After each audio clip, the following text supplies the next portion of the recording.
Hello and welcome to episode 8 of VMware Today, the podcast from XenTegra, all about VMware technology. I'm your host, Phil Sellers.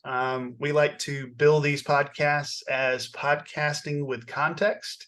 We pull information from all sorts of different sources, blog posts, websites, and things like that. But it's really the conversation that we're after that adds the value to this. We try to bring value in everything that we do from XenTegra, and adding that value through context. We see a lot of customer environments. We see a lot of different things going on. So again, podcasting with context. I'm joined today with Rizwan Shaihk, Solutions Architect for XenTegra out of Canada. Rizwan, how are you doing? I'm doing absolutely fine, Phil. How about yourself? Doing really well. For those who don't know, Rizwan came to us directly from the mothership, came from VMware, where he was a EUC specialist and focused in on Workspace ONE UEM and Horizon, doing many, many more things today at XenTegra. So, Rizwan, thanks for joining us today. Thank you for calling me, Phil. Um, as we talk about what we're doing in the VMware space, it's super important for us to kind of put it out there at the beginning.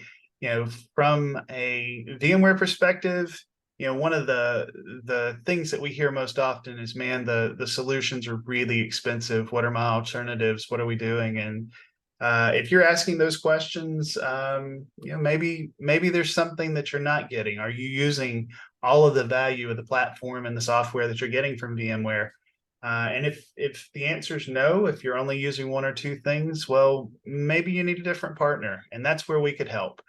From a XenTegra perspective, we'd love to work with you and try to help you make the most of the technology and software subscriptions that you get from companies like VMware. We've got the experience to make sure that you're getting the most value out of the platforms that you choose. And so through advisement, through assessments, through technical services, and all of the other things that we can offer, we'd love to partner with you. And we don't choose that word without intention. We truly believe in partnership with our customers and working hand in hand to make you successful. And so we'd love the opportunity. If you're listening and you don't feel like you're getting that from your current partner, well, give us a ring, reach out to sales@XenTegra.com, and we'd love to have an opportunity to work with you. Rizwan, I'm super curious. In the VMware world today, what are our customers asking you to do? What are we working on? Yeah, predominantly we work on. I mean, I belong to the end user computing space, right? I mean, we talk about Workspace ONE, we talk about the VDIs of the world, and talk about VMware Horizon as the technology, and we complete combined solution, making applications more seamless, making applications more accessible for the end users, and making the applications access more secure outside the data network.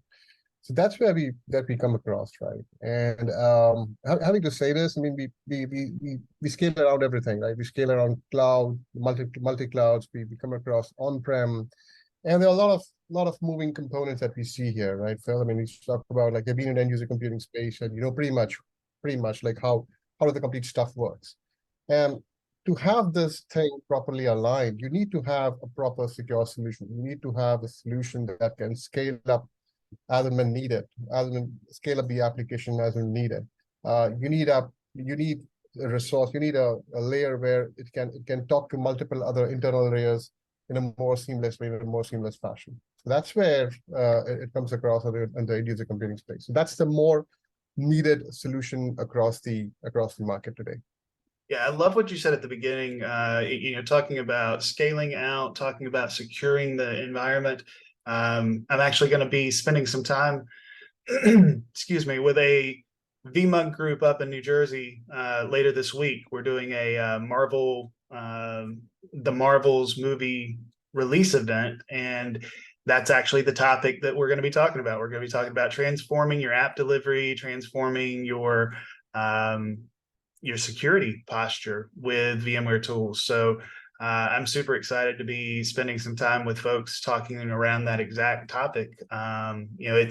It's a fun place to be because we do have the building blocks for it.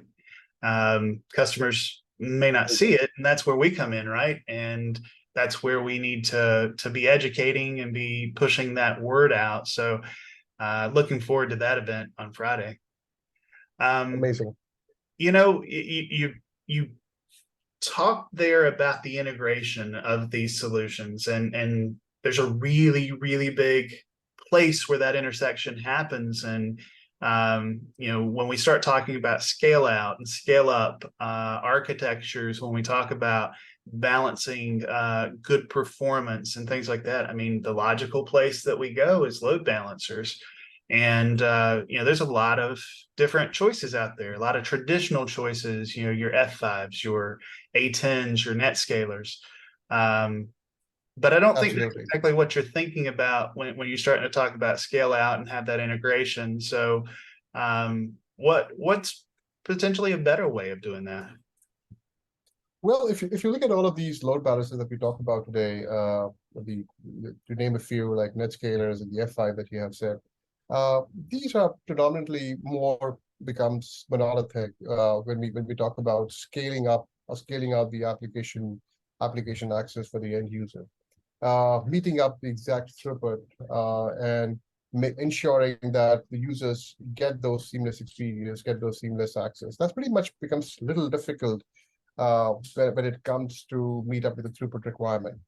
And you would probably need a solution which is out of the complete monolithic world, and a complete software-defined solution where you can seamlessly go ahead and scale up your applications, move your workloads across to any data center that you want at your free will. But this becomes a limitation when you have a physical appliances connected across. If you look at the big IPs, if you look at Viprions, if you look at the NetScaler SDX systems, or the NetScalers load balance for that matter, these are pretty much physical boxes. And you really need to go ahead, make it off the shelf and start filling up the new boxes in order to meet up that throughput.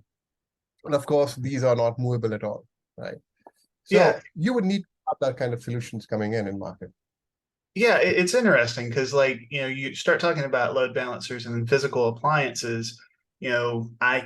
I think as a technologist, as an infrastructure person, I go immediately to, we had this same problem in storage, right? We had dual controller storage arrays. They had a finite amount of bandwidth, a finite amount of processing that they could do.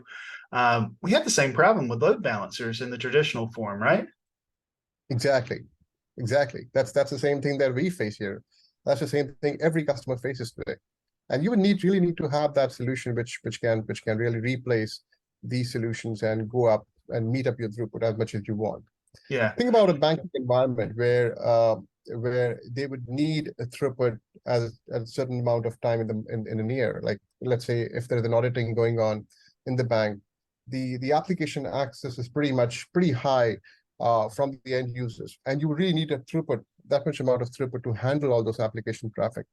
The legacy infrastructure will not be able to handle that, and they face a problem. They face a huge problems every now and then, and they really they really are looking for a solution which can be more elastic, which can make up your load, which can make up your throughput that they want. Well, So and the that's something. comparison the comparison stays the same. I mean, you mentioned that the solution is really software defined.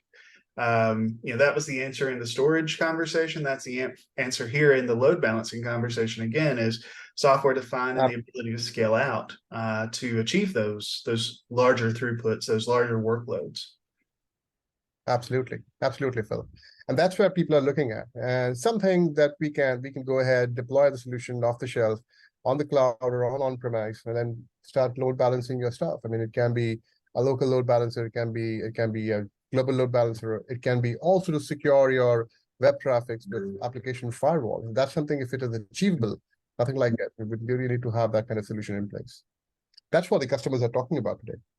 It is. And the other problem that innately comes with scale out is you've got more elements to manage. So you want to be able to centralize management. You want to be able to bring that together and make it a simpler administration across multiple different places, because you mentioned and alluded to this in your last comments, but it's not just in one place anymore. It's in your local data center, but it's also in your cloud presence. It may be in multiple cloud providers, Azure, AWS, maybe GCP. And so Exactly. you want to be able to manage all those together. But it's a difficult thing. So how does the software defined conversation help when we start talking about, having a pod here, there, and everywhere? Yeah. Well, if you talk about VMware, as a solutions provider for software-defined networking, the biggest thing that comes across is NSX, right? We've been talking about NSX as a typical load balancers, doing microsegmentation, doing identity-based firewall. But here's the extended version of NSX, which is called NSX Advanced, or AVI for that matter, which is typically a load balancer, a typical application delivery controller, exactly similar to how it functions exactly similar to how a NetScaler or a big IP works, but completely software-defined, right? I mean, you have a complete software-defined architecture where you can spin up the workloads the way you want it. It's completely portable. You can move the solutions across from non-prem environment to a cloud hyperscaler environment, and the cloud of your choice for that matter. And that's where it sits and serves the application workloads the way you want to have it. So the Yeah. term elastic scaling that comes across in the mind is where NSX Advanced Edition stands for. The moment we talk about scaling up the workloads across on a load balancer, meeting up with the throughput on a load balancers, the NSX Advanced Load Balancer does the job for you. It simply spins up the engines that it needs to load balance and reduces the engine the way it is not needed. That's where the customer comes across with a lot of solutions. Yeah, it's interesting. As a customer approaching this, why would I want to take out a big uh, an F5? Why would I want to replace that with something software defined? I mean, the things that I'm hearing here are flexibility, automation, and then the ability to respond to unknown workloads. Not having that finite limit, but being able to respond to much larger, scalable workloads over time.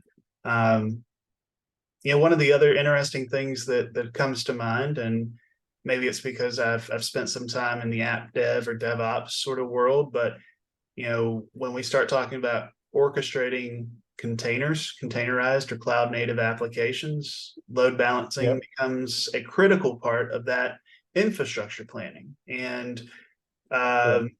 there's two different things that you need. You need an API to talk to, but then you also need to be able to flexibly deploy those load balancers close to your workloads. So how does Avi or how does NSX Advanced Load Balancer help people on that modern applications journey, that cloud native journey?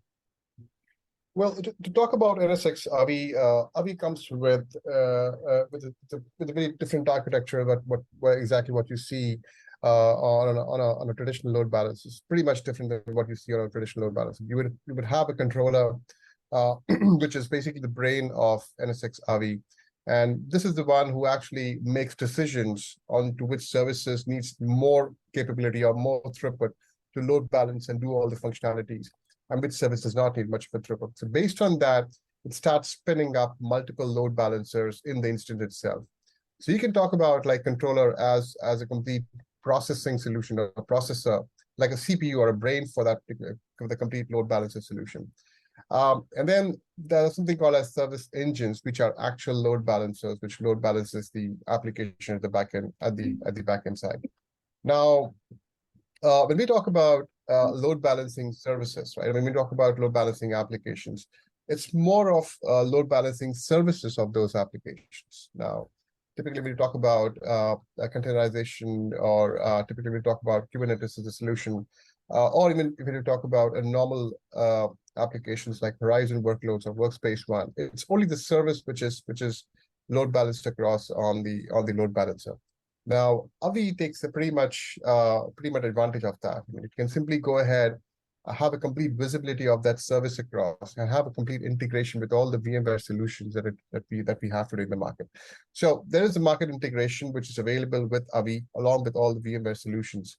which any customer can make full use of it. Start spinning up your workload and start load balancing those backend services across. Now, along with that, Avi also offers you multiple capabilities. We talk about the local traffic manager, which is basic traffic management across the backend applications. But it can also do GSLB, or what we say GTM, the Global Server Load Balancer, and it can also do web application firewall. Now, these are some heavy, extensive services which Avi offers on a complete software-defined solution. So you no longer need a hardware appliance or a hardware solution which has all the SSL throughputs. Avi itself would be able to take care and do a complete processing of the application traffic, of the L7 application traffic, which goes through the WAF engine across on the Avi platform. But that is something, that's the magic that Avi performs on the data center side. Yeah, it's interesting as you talk through this. The story here is that we've taken something that was monolithic, we've broken it up, and it very closely aligns to that cloud native storage story. It sounds very much like how you run a Kubernetes cluster. It sounds very much like how you run a containerized application. You have some control mechanism, and then you have the deployments that are all orchestrated. They do their purpose, they live their purpose, and that centralized control is really what's helpful to the end user. They're able to get both the visibility and they're able to get that scale of deployment across multiple clouds, across multiple environments, many different applications. And I feel like the word orchestration is maybe a little overused, but it's very well orchestrated for you to simplify the operation of that. Because again, you've got so many of these little service engines that are going to live around your applications, delivering traffic to and from them. The issue with scale is management, and so I think that's a big part of the value proposition is that you can't just auto scale, infinitely without having a management nightmare. You have to have this balance of the infinite scale, the auto scaling features here, with the management, and also the monitoring piece of it. We talked a little bit about that. You did. With the visibility, but tracking your application's health. Is it up? Is it down? That's a critical part of load balancing, is knowing when your backend application's no longer functioning and redirecting traffic so that your user doesn't get a degraded experience. And that's before you get into the network services that you mentioned, like the application delivery controller, the web application firewall. That's just getting the network traffic to its destination. Exactly. I mean, just think about it this way as an application. I mean, if I apply this across in a practical world, if you talk about banks as the customers, or the medical clinical centers, hospitals, where they use extensive applications and they really need to have that throughput across. Now, what really happens when you have monolithic boxes being load balancing those applications? You need to go ahead and replace those boxes to get more throughput, or you need to stack up more boxes and do a clustering across on those throughput. Now, this is a heavy work. This is a physical work that needs to be done across in the data center. With Avi, as you say, auto scaling, it simply auto scales and increases the number of service engines the way it needs across to meet that throughput. And when the work is done, when you don't need that much of throughput, those service engines are automatically deleted off. Those service engines are automatically removed off from your infrastructure so that you don't need that much of service engine across. But that's the kind of a technology that NSX Avi actually works on, and it scales up and down every now and then the way it needs across. So that auto scaling, that elastic scaling is something that's in need of the market today when we talk to multiple customers across. Yeah, and again, because it's software defined, there's not really a limit. These endpoints can multiply out there and be automated so that it meets the needs, and you have that capability built in from the controller aspect. It can meet the needs no matter where you're at.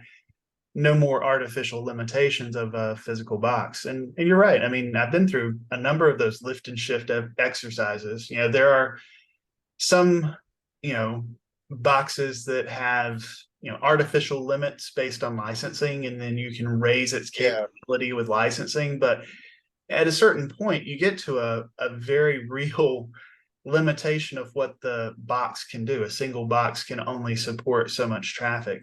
Um, and when we start talking yeah. about real applications at web scale, then those single boxes, those bottlenecks no longer work well for a lot of customers.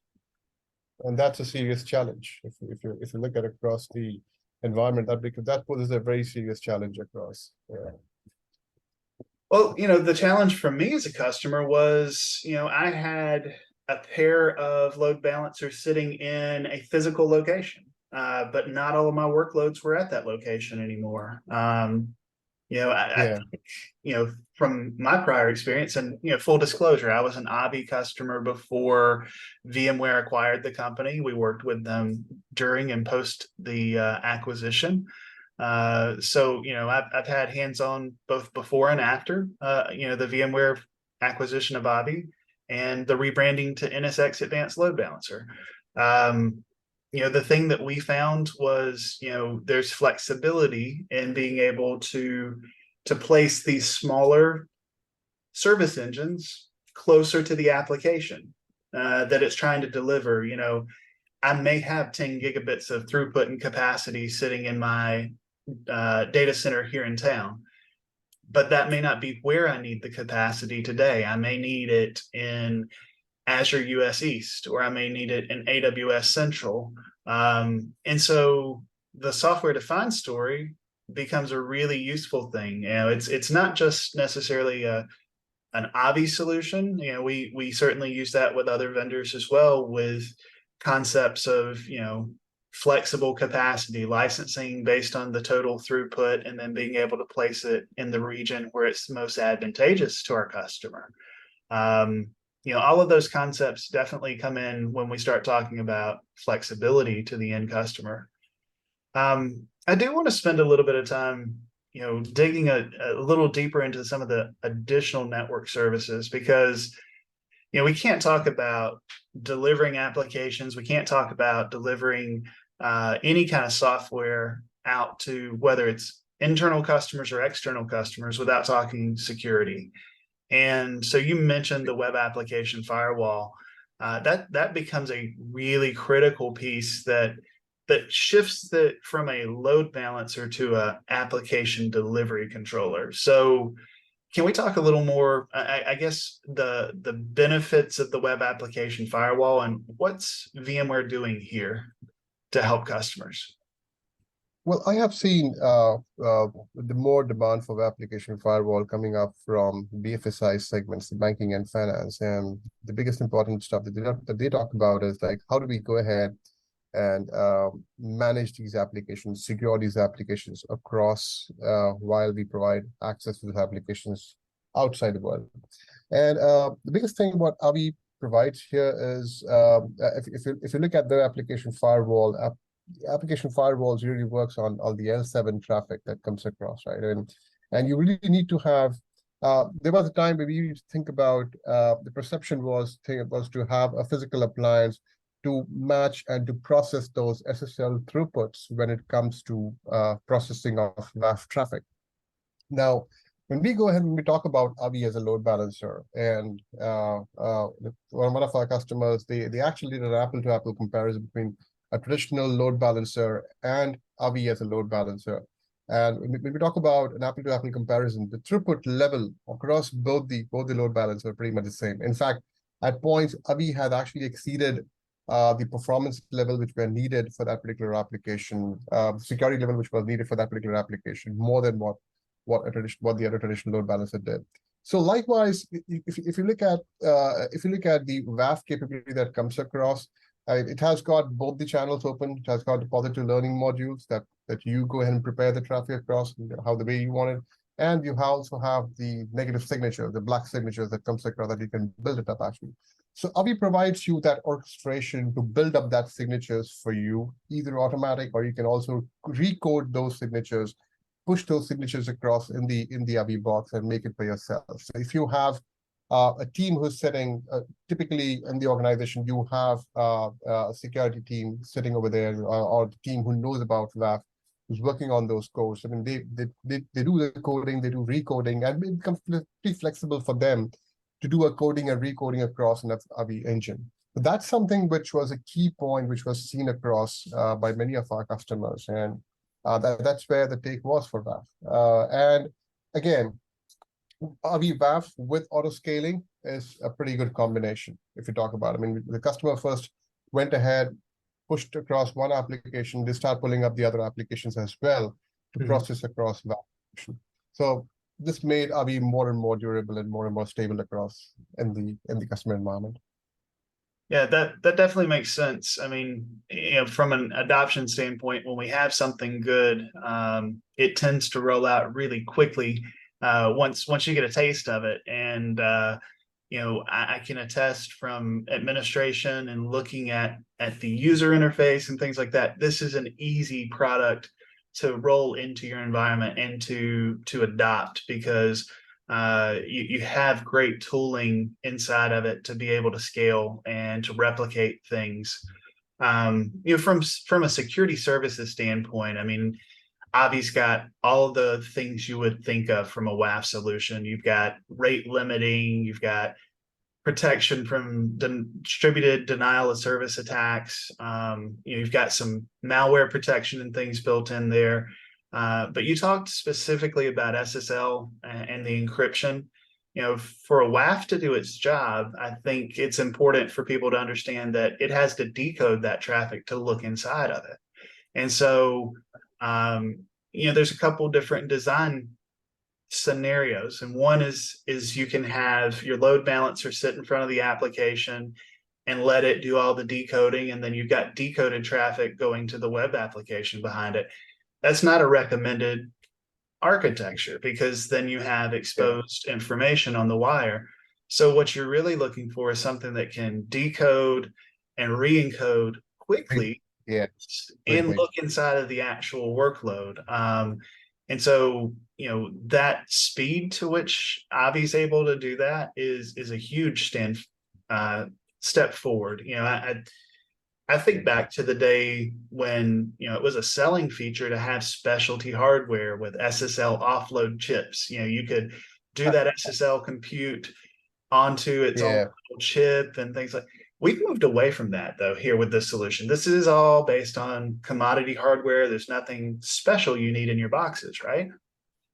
That's correct. Absolutely. I mean, you don't need anything special in your boxes. No SSL chips that you need to have in your boxes. You just need to have the software solution across, and that's it. You spin up the workloads, have the orchestration platform, and the orchestration platform will do the job for you. Yep. Yeah. I mean, so really, it's two huge things, right? It's software defined with that unlimited scale, plus the security, rich security. That's what you're getting from NSX Advanced Load Balancer. What else should our listeners know when it comes to thinking about VMware as a load balancing player? Because when we started the conversation, what did we name initially? It's the big go-tos. It's your F5, your NetScaler, your A10. Why should a customer think about VMware in the same breath with those big boys? Well, one of the thing is software defined, right? I mean, that's we talked about that, and the other thing that we really talk about, and what VMware talks about today, how it would be easy and how it would be feasible to provide a complete visibility of the infrastructure for the solution, for a given solution, and that's where Avi plays a major role, right? I mean, it provides a comprehensive visibility across your data center, what's happening, what's not happening, what's working, what's not working, and provide you that proactive measures to actually ensure that your application is working pretty well. That's something which Avi does for you. And not only that, I mean, it has it has all the API connectivity across to all of your monitoring solutions you talk about, right? I mean, you can go ahead, connect across to any of your SIEM solution and have those patterns, have those insights and intelligence coming across to your platform. It can also go ahead and integrate across with Workspace ONE intelligence as a platform and get those patterns across actually, and so that you can make those understand those behavior and proactively go ahead and ensure that issues are resolved actually before it can go ahead and mitigate or do any kind of problems to your environment. So this is something that Avi does it. Understand, and in terms of security, it understands the attack patterns, correlates the attack patterns with the known attack patterns, with the famous attack patterns. Understand, makes up the complete modeling of the attack behaviors, and then notifies this with all the customers, with the stakeholders of the security team.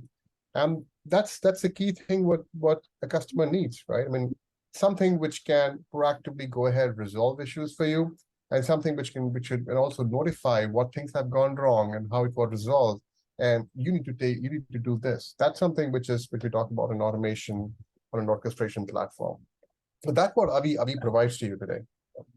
That's a huge benefit for scale, right? You don't need to scale your staffing. You don't need to scale your folks on your team to be able to run and manage this as the needs increase. Yeah, I mean that, visibility. It's a very familiar story, right? I mean, we hear this not only in the Avi NSX Advanced Load Balancing area, we also hear this in the NSXT area. Visibility of that network traffic, being able to secure it. There's a full stack of software that can add in to give you that comprehensive solution. So yeah, I think calling out visibility and insights, from Workspace ONE intelligence, I think those are huge benefits that you're not really finding in other platforms. Absolutely. So as we, I guess, get towards the end here, it's definitely something that I as a technologist, and many networking infrastructure folks probably don't think of NSX or NSX Advanced Load Balancer as something, but I know there's a lot of Cisco folks who've come to VMware who have experience today with NSXT. So I think the last thing that we should definitely talk a little bit about is the integration. It's not just two products that share a similar name, but NSX Advanced Load Balancer and NSX, they are very integrated projects together and becoming more so. What's VMware doing there to make these two one platform? Well, if you look at the application perspective, where do we apply these roles? If I look at the end user computing perspective on the Horizon part, I mean, I do see the solution coming across with NSXT working on the microsegmentation level for VDIs and identity-based firewall on the terminal server, the RDSH level. But at the same time, if I want to go ahead and do a load balancing or do a traffic management across my server workloads, I have NSX Avi here, which is standing on the DMZ and the LAN and protecting my data workloads across. So that's a perfect combination which I see across. And believe me on this, I mean, everything works on one hypervisor solution. You don't need to have an additional physical appliance. You don't need to have any other workload, any other server. You just need to have those hypervisors that you have built for your Horizon workloads. And in that hypervisor itself, you can spin up your Avi NSX Advanced solution as well as NSXT solution. Yeah, well, and to that point, VMware has even made the announcement, the legacy or original way of load balancing inside of NSXT is going away. It's being deprecated. NSX Advanced Load Balancer is being plugged in instead of that. So the future is pretty clear. It's a fully integrated solution when it comes to NSX. So you get all of the other benefits that we know from NSX with the overlay and the security capabilities. And now you've added really strong load balancing to the mix. So it's a fantastic solution. Again, not just sharing letters in a name, not just sharing an acronym. They are becoming the same product as time moves on. Under the same hood, that's ESX, that's vCenter. Yeah. Yeah, absolutely. Under the same hood. It's a great way of looking at it. Well, Rizwan, I want to say thanks so much for sharing your knowledge around NSX Advanced Load Balancer. This has been an interesting chat, and it's one that I've enjoyed. So I appreciate you bringing it today. Thank you very much, Phil, for calling me. Yep. Thank you very much. Well, and for everybody listening, I want to say thanks for spending a little time with us today. We look forward to talking with you during our next podcast. Have a great day.